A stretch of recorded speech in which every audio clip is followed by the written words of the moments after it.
예, 오늘 하나님이 주신 말씀 같이 좀 보겠습니다. 요나서 2장 8절로 10절까지의 말씀이고요. 여러분들 주보나 앞에 있는 화면 보시고 같이 좀 보도록 하겠습니다.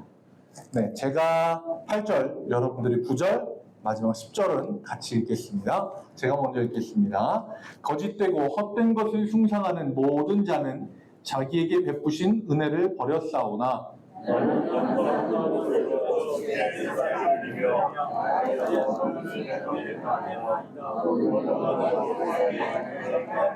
다 같이 읽겠습니다. 여호와께서 그 물고기에게 말씀하심에 요나를 육지에 토하니라. 아멘. 예, 지난 시간에 요나서 1장의 말씀을 같이 좀 나눴고요. 그 말씀을 나누면서 전도자의 중심에는 하나님의 마음, 그러니까 생명을 사랑하는 마음이 있어야 된다는 이야기를 했습니다. 요나는 하나님으로부터 니느웨라고 하는 성에 가서 하나님의 회개를 선포해라 라고 하는 말씀을 들었지만 그 니느웨라고 하는 나라가 이스라엘을 압제하는, 이스라엘을 식민지 삼은 아수르라고 하는 나라의 수도이기 때문에 거기에 가고 싶지 않아서 그 땅은 멸망당하는 게 당연한 땅이라서 오히려 반대편에 있는 욥바라고 하는 항구로 가서 다시스로 가는 배를 타고 도망을 쳤다는 이야기를 했습니다. 그리고 요나 때문에 풍랑을 만났고 그 배에 있는 사람들이 요나를 바다에 던지는 쉬운 선택을 하는 대신에 요나 때문에 이 풍랑이 맞은 거를 알지만 그래도 끝까지 그 한 생명을 살려보겠다고 열심히 노를 저었고 그 사람들의 그 마음을 오히려 요나는 배웠어야 한다. 그리고 그 마음을 우리 모두가 갖고 있어야 한다라는 이야기를 같이 말씀을 통해서 좀 나누어 봤습니다. 오늘은 전도자의 기도라고 하는 제목으로 요나서 2장의 말씀을 좀 나눌 텐데요. 지난 시간의 말씀이 그 배에 있던 사람들이 요나를 바다에다가 결국은 던지면서 끝이 납니다.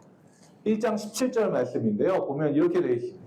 여호와께서 이미 큰 물고기를 예비하사 요나를 삼키게 하셨으므로 요나가 밤낮 3일을 물고기 뱃속에 있으니라 라고 합니다.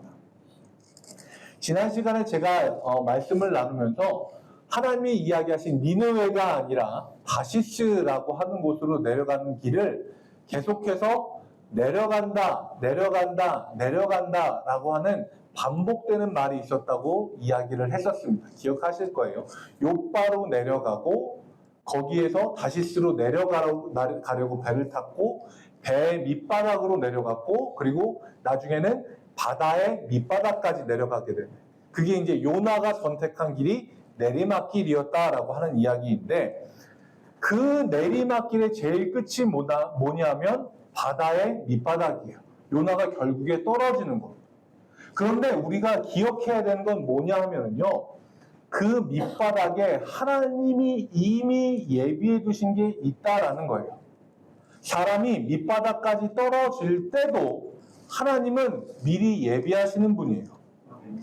떨어질 때까지 떨어지더라도 벼랑 끝에서 완전히 바닥으로 추락을 하더라도 하나님은 거기에서 이미 받을 준비를 하고 계신 분입니다.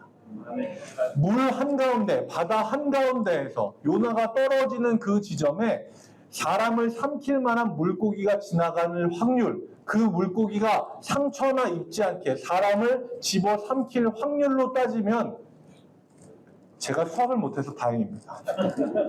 확률은 모르겠어요. 네.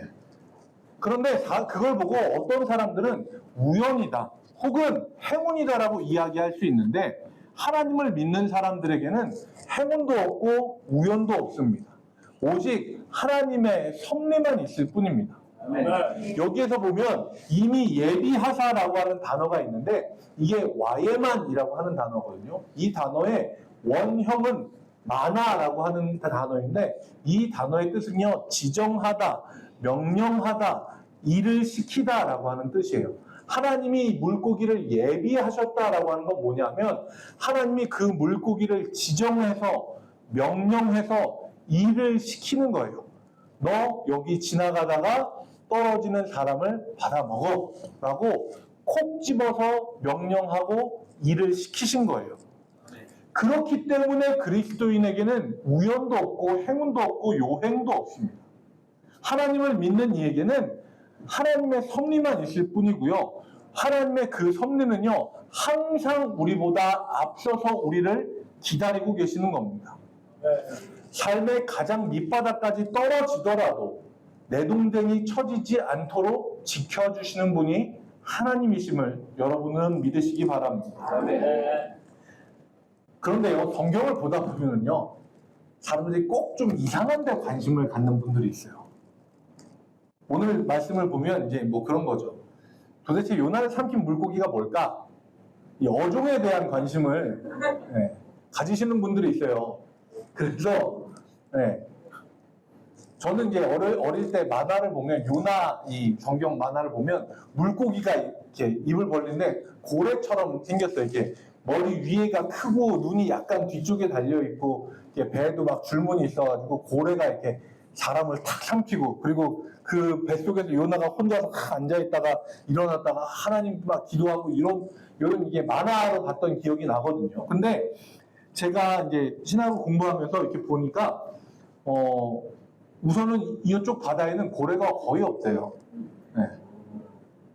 저도 괜히 갑자기 어종으로 진지해져가지고. 고래가 몸집은 큰데 사실 얘들이 먹는 게요, 바닷물을 입안 가득 넣은 다음에 수염을 통해서 이게 물들은 바깥으로 뱉고 거기 수염에 걸린 이제 작은 것들만 이제 먹는다고 해요. 그리고 그래서 얘들이 목구멍이 되게 좁대요. 그래서 사람을 입안에는 넣을 수 있는데 속으로 삼키지를 못한대요. 그래서 실제로 가능성이 있는 물고기 종류는 장어라고 합니다. 근데 우리가 생각하면 장어면 우선 잘라서 먹을 거 아니에요, 애들이. 우리가 생각할 때 우리 머릿속에 이미지의 장어는 조스가 생각이 나잖아요. 근데 생각을 해보면요, 그렇게 힘든 일이 아니더라고요. 이번 주 셀리더 교육을 하면서 사자굴에 있는 다니엘도 하나님이 지켜주신 이야기를 나눴거든요. 사자의 입도 하나님이 다니엘을 물지 못하게 하셨는데 상어가 안 씹고 삼키는 게 뭐가 어렵다고? 라는 생각이 들더라고요. 사실 우리가 이거를 하나씩 따지기 시작하면요, 한도 끝도 없어요. 물고기가 사람을 통째로 삼켰다는 거 말도 안 되고, 그 물고기가 삼킨 뱃속에서 사람이 3일 동안 소화도 안 되고 살아남았다? 말도 안 되고, 뭐 그래요, 어떻게 살아남았다 칩시다. 그런데 숨은 어떻게 쉴 거야? 뭐 이런 얘기를 하기 시작을 하면요, 사실 한도 끝도 없어요. 그런데 우리는 이 모든 거를 다 한마디로 정리가 가능합니다. 하나님이 하시면 가능한 겁니다. 제가 화요일에도 이야기했는데요, 말로 설명할 수 있으면 그건 기적이 아니에요.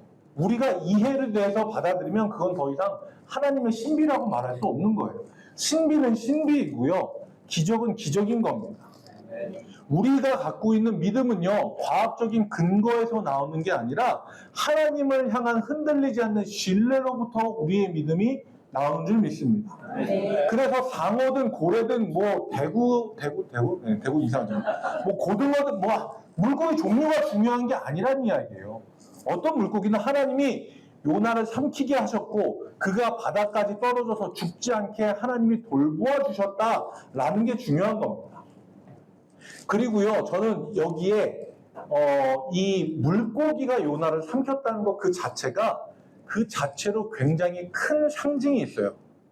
그래서 이게 뭐냐면요, 여러분들 제가 지난 시간에 이야기 나눴지만 요나가 그 니느웨라고 하는 성으로 가고 싶지 않았잖아요. 그 이유가 뭔지도 말씀드렸죠.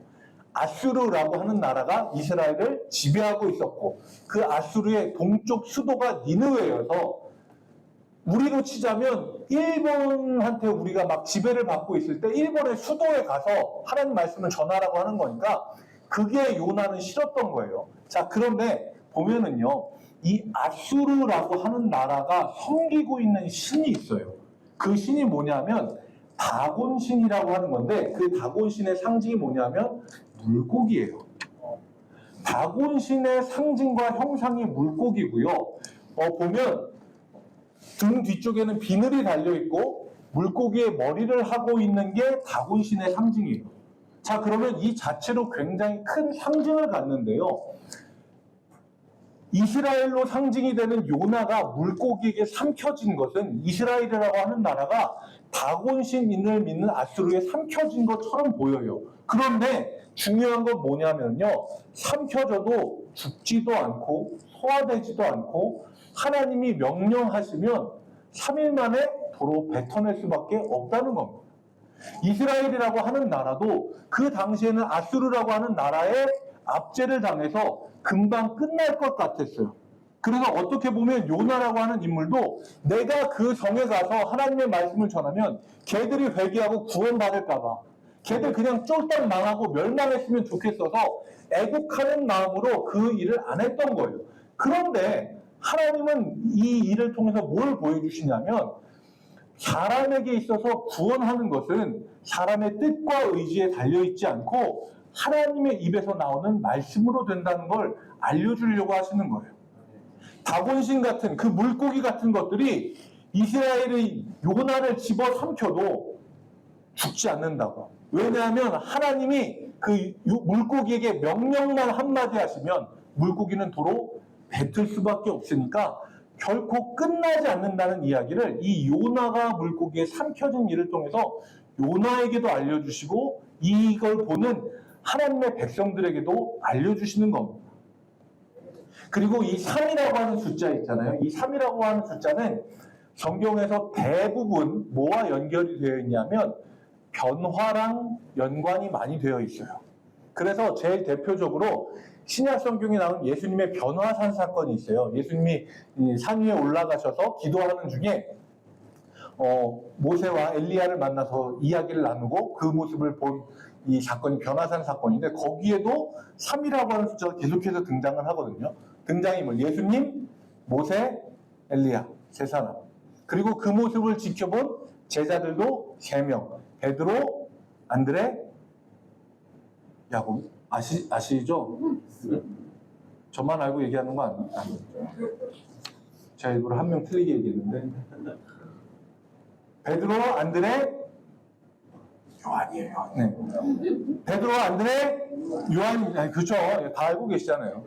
그리고 그 모습을 보고 변화된 모습을 보고 베드로가 이야기해요. 주님, 우리가 이곳에 있는 것이 좋으니 이곳에 초막을 짓겠습니다. 몇 개요? 3개요. 그래서 이 3이라고 하는 숫자는 완전한 변화와 깊은 관련이 있어요. 그리고 우리가 그냥 사실 머릿속에 탁 떠오르는 게 있잖아요. 예수님이 죽은 지 며칠 만에 부활하셨어요? 3일 만에 부활하셨어요.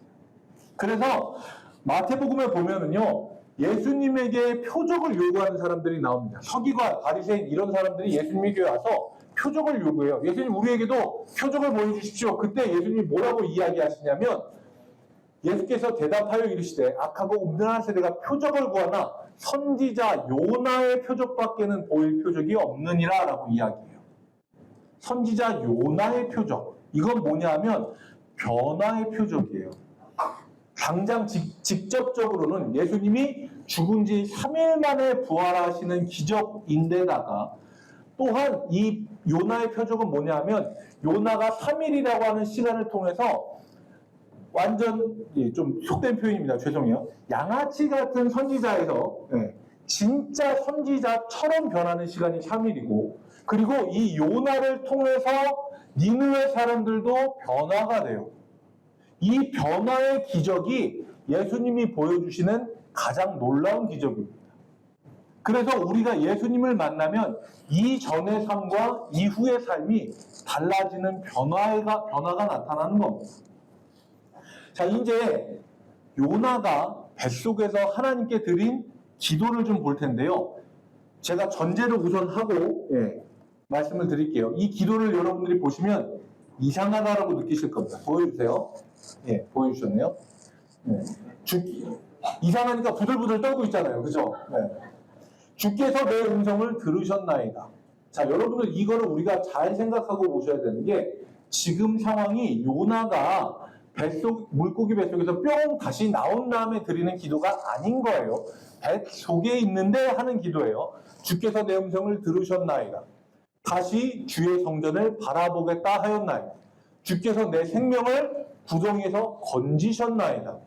내 기도가 주께 이르렀사오며 주의 성전에 미쳤나이다. 구원은 여호와께 속하였나이다. 이상하죠. 강요하는 거예요. 이상하다고. 왜냐하면요, 이 내용이 아직 구원을 받기 전에 물고기 뱃속에서 육지로 뿅 하고 나오기 전에 그 비좁은 물고기 뱃속 안에 있을 때 요나가 한 기도예요. 이거는요, 성경 학자들도 이걸 두고 고민을 해요. 무슨 고민을 하냐면 이거 성경이 편집이 좀 잘못돼서 요나가 물고기 뱃속에서 나온 다음에 한 기도가 여기에 잘못 들어간 게 아닐까라고 이야기를 해요. 왜냐하면 요나는 이미 구원을 받은 것처럼 이야기를 하고 있거든요. 사실 물고기 뱃속에 있으면 요나는 제가 아까 만화 성경 이야기했지만 그 안에서 뭐 쭈그리고 앉았다가 무릎을 꿇었다가 서서 기도를 했다가 이런 게 안 돼요. 그냥 아무리 큰 물고기 뱃속이라고 하더라도 굉장히 좁을 겁니다. 그리고 어두워서 하나도 안 보이는 데다가 가끔씩 들어오는 뭐 물고기, 비린내, 물, 온갖 것들이 다 있겠죠. 그 가운데서 요나가 할 수 있는 기도는 뭘까요? 여기 있는 것처럼 내가 주님의 성전을 다시 바라보겠습니다. 구원은 주님께 아니요. 제가 생각을 해봤는데 요나가 그 좁아 터진 물고기 뱃속에서 몸을 비비적거리면서 할 수 있는 기도는 이거예요. 하나님 잘못했어요. 한 번만 살려주세요. 제가 잠깐 미쳤었나 봐요. 앞으로 하나님 말씀 잘 들을게요. 이거 외에 다른 기도가 나오기 어렵겠더라고요. 애들이 잘못했을 때 하는 기도잖아요. 잘못했어요. 한 번만 봐주세요. 다시는 안 그럴게요. 말 잘 들을게요.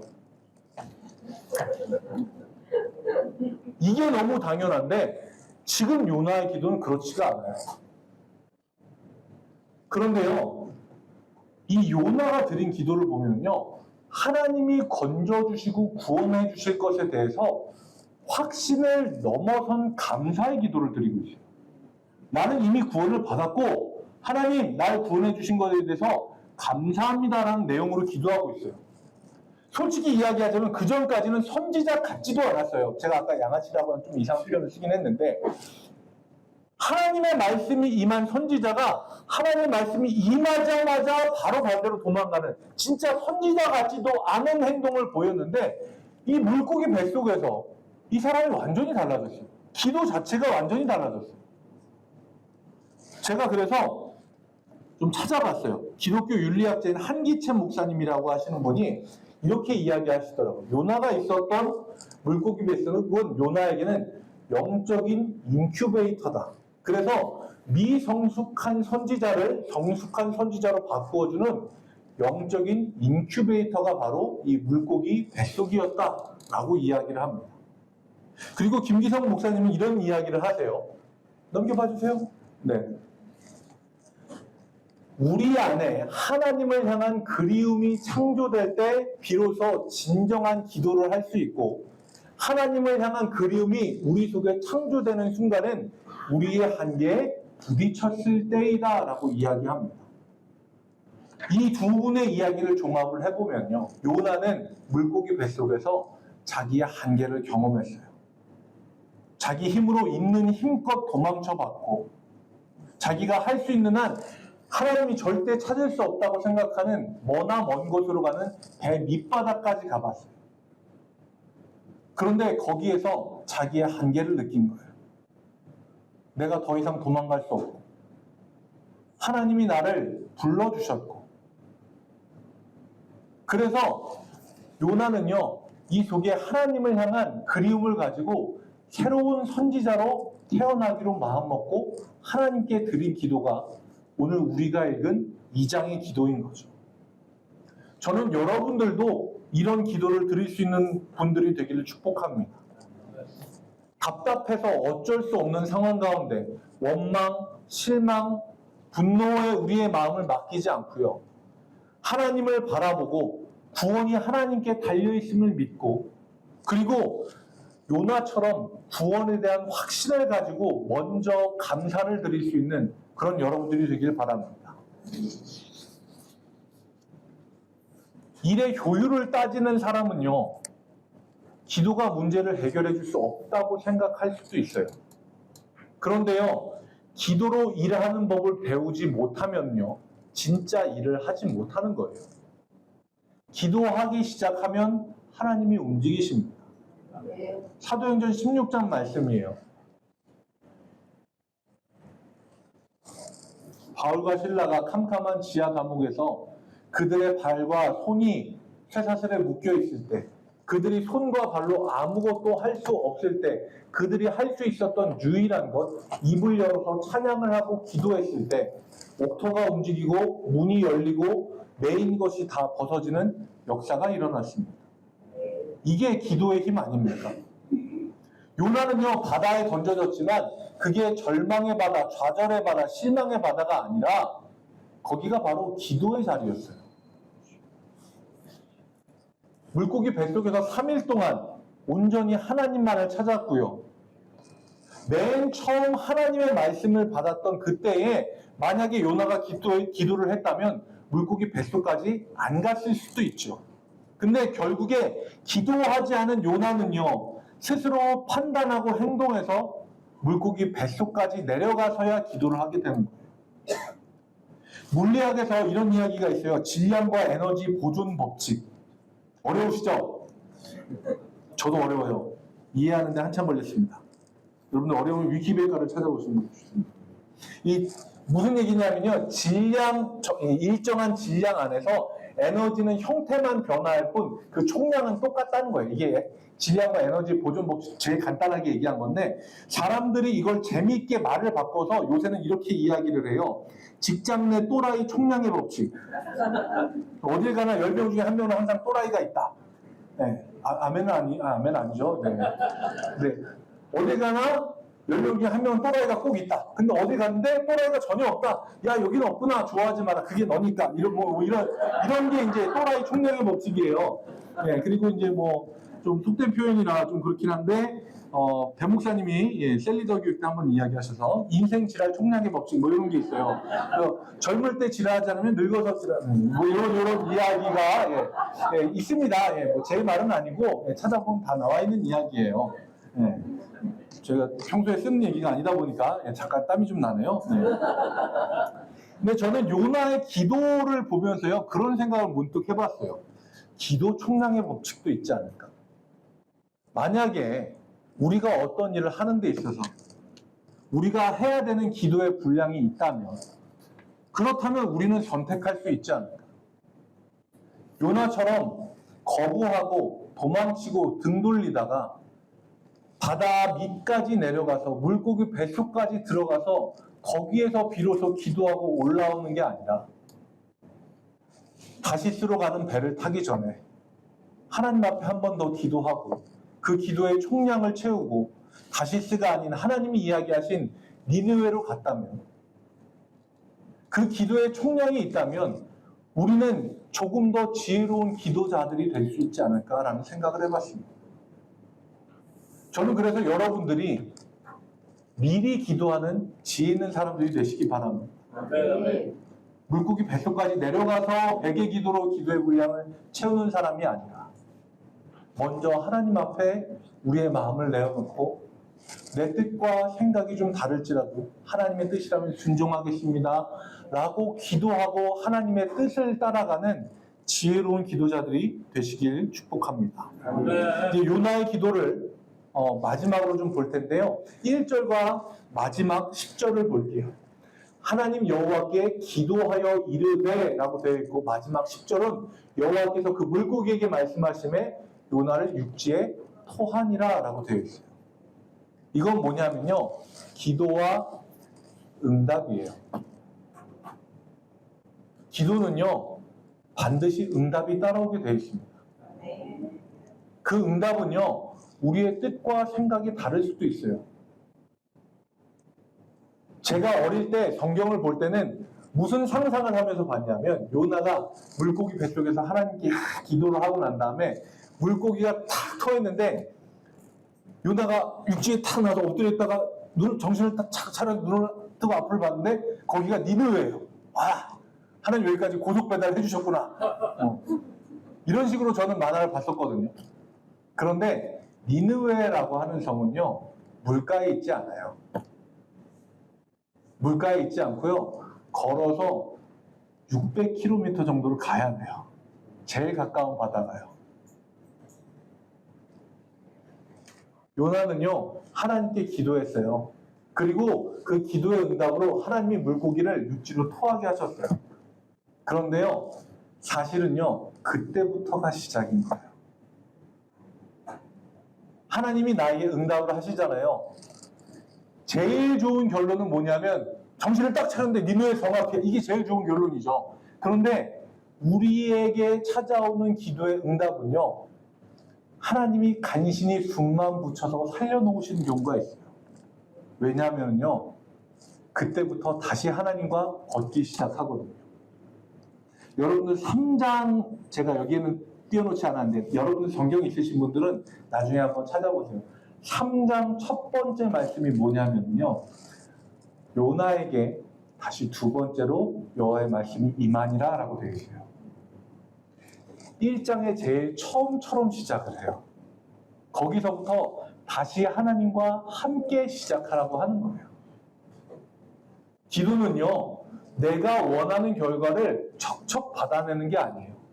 하나님과 함께 다시 시작할 수 있는 가능성을 얻는 거. 그게 우리의 기도의 응답입니다. 그래서 그것은 우리의 뜻과 다를 수도 있어요. 하나님, 나의 이 어려움 해결해 주세요.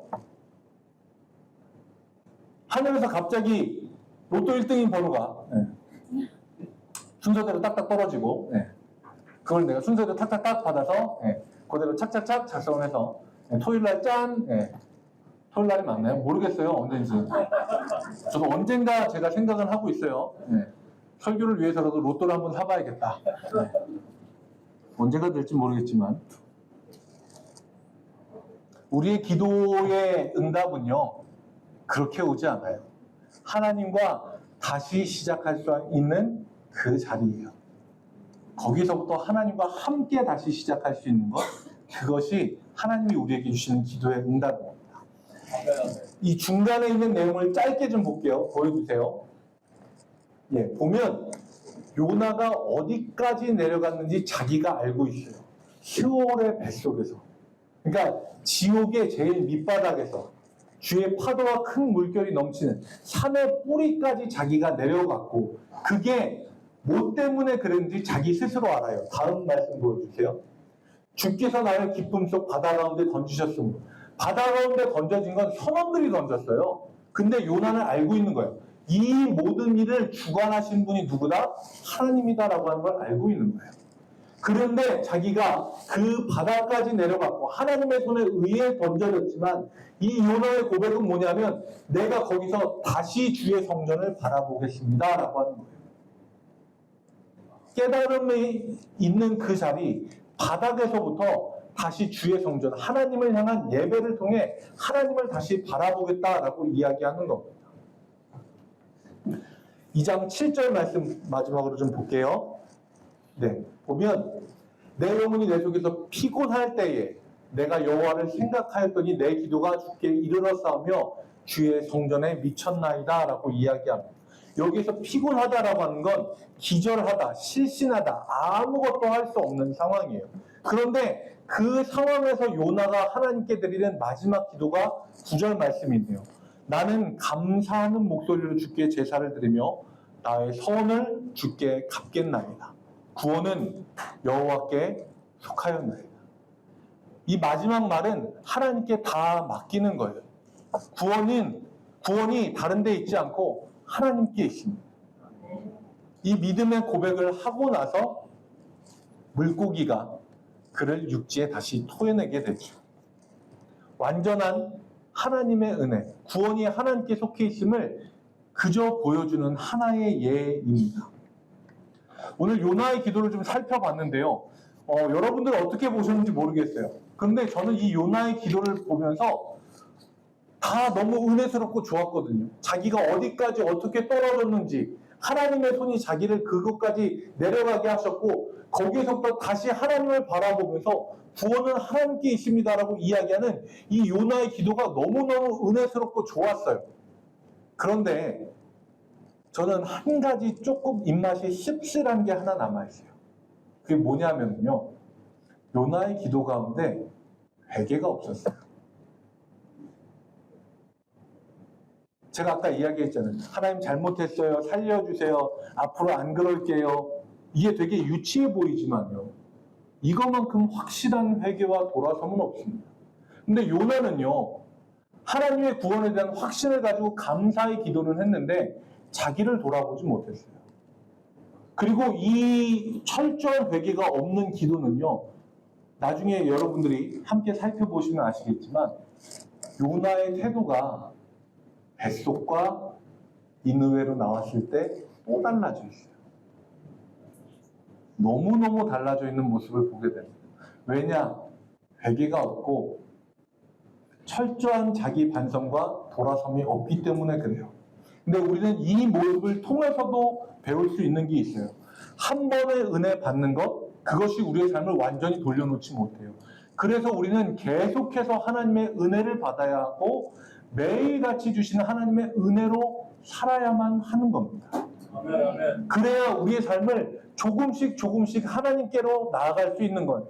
한 번에 큰 은혜 받고 확 돌아갔다. 그 사람은 또 한 번에 확 돌아설 수 있어요. 요나 가짜는 선지자였지만 뱃속에서 큰 은혜를 체험하고 확 돌아섰어요. 니느웨로 갔어요. 또 확 돌아서요. 사장가면 또 확 돌아서요. 이러다 멀미나지 않을까 걱정이 될 정도로 확 돌아섭니다. 우리가 매일같이 회개하며 하나님의 은혜로 하루하루 사는 것도 큰 은혜입니다. 제가 이 이야기를 마지막으로 드리고 마칠게요. 제가 학생들을 오랫동안 만났잖아요. 그런데 아이들이 그런 이야기 하는 애들도 있어요. 목사님, 제가 이번에 여름 수련회 가보니까 강사님이 얘기하시더라고요.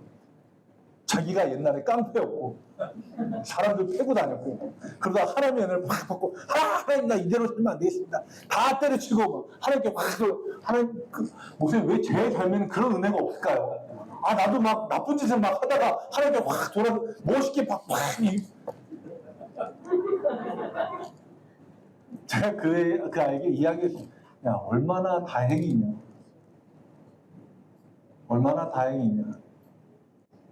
그 거칠고 힘든 길 경험하지 않고 하나님을 알게 된 것도 얼마나 다행이며 180도 획 돌아서면 어지럽기만 하지. 지금 내 삶에서 하나님을 향해서 조금씩 방향을 맞춰갈 수 있는 것도 얼마나 큰 은혜냐. 요나처럼 큰 은혜를 경험한 것도 참 감사한 일인데요. 지금 우리의 삶에서 조금씩 하나님과 우리의 삶의 방향을 맞춰가는 것도 정말 큰 은혜인 줄 믿습니다. 오늘 전도자의 기도라고 하는 제목으로 같이 말씀을 나누었는데요. 저는 여러분들 말씀을 정리하면서 이 말씀 하나를 드리고 싶어요. 기도에 분량이 있다면 우리는 먼저 기도하는 지혜의 사람들이 되시길 바랍니다.